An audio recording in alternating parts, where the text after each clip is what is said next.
We're following the latest developments on the war of words between Iran and President Trump. Iran says it will respond to the president's threats with equal countermeasures if the United States tries to block its oil exports. This comes after President Trump tweeted that if Iran would suffer consequences, the likes of which few throughout history have ever suffered before.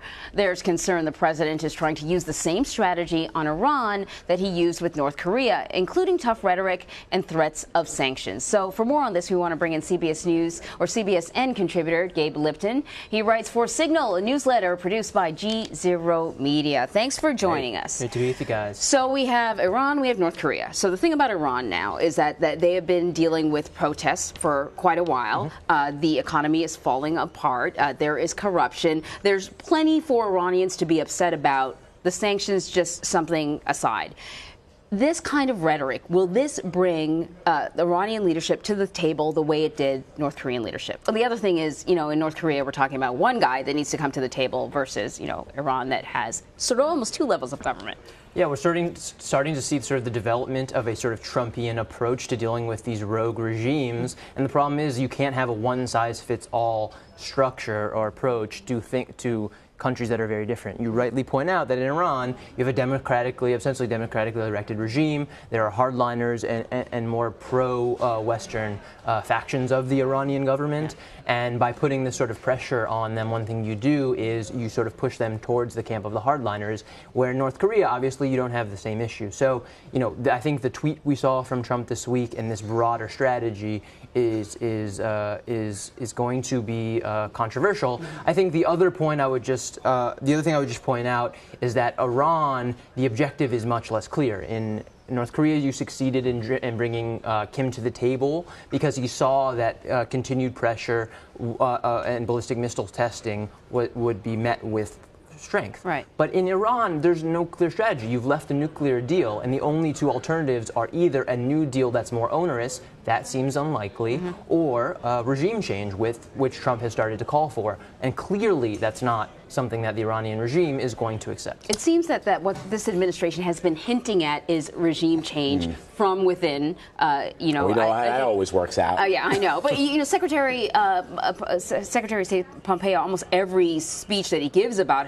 Iran, he sort of suggests that the people of Iran rise up. I mean, that seems to be, if there isn't a clear policy, that seems to be the push. Yeah, I recall a government official saying that American troops would be greeted with flowers in the streets of Baghdad once the liberation from the grip of Saddam Hussein happened, and clearly that wasn't the case. It's a much more complicated issue when you're dealing with Iran because Iran is involved in operations, for example, in Syria, where the United States is also monitoring. And so it's not, as you point out, Anne-Marie, just one individual. The president and Kim Jong-un making a deal, which is what the president says he likes to do, is make deals with people. There's a lot more going on here in Iran than in North Korea. And so I wonder, how does the president navigate this, where we are at this point?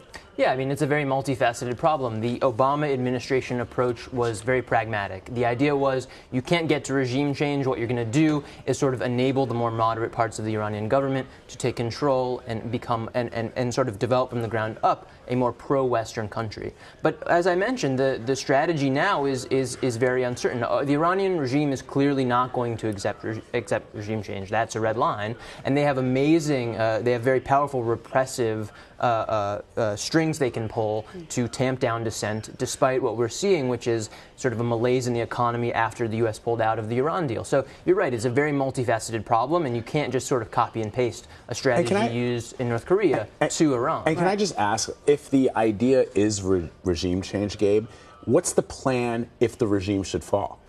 Yeah, that's the question. What would a more... they don't talk about that. They just say, well, they talk about, the death to America tactics that have been employed since the 70s against the United States, which is just rhetoric, much in the same way the president has used rhetoric. But they don't talk about what would a an Iran with regime change look like? What would it mean for the region? There's a whole host of issues that don't seem to always be clearly thought out when rhetoric is being launched. No, I think that's right. And I think there's a separate question for Trump, which is what if there's a sort of more narrow political strategy or a broader, does he actually want regime change, or is this a more narrow political strategy that he knows plays well at home, hitting back at Iran, lashing out at these sort of rogue regimes around the world, where he knows regime change isn't going to actually play long term. They haven't, as you mentioned, sort of thought out what that would look like in practice. And I think that's the danger of this, is that you're not actually using foreign policy as a tool to achieve objectives, but rather as a more narrow thing to play that to the base at home. Right.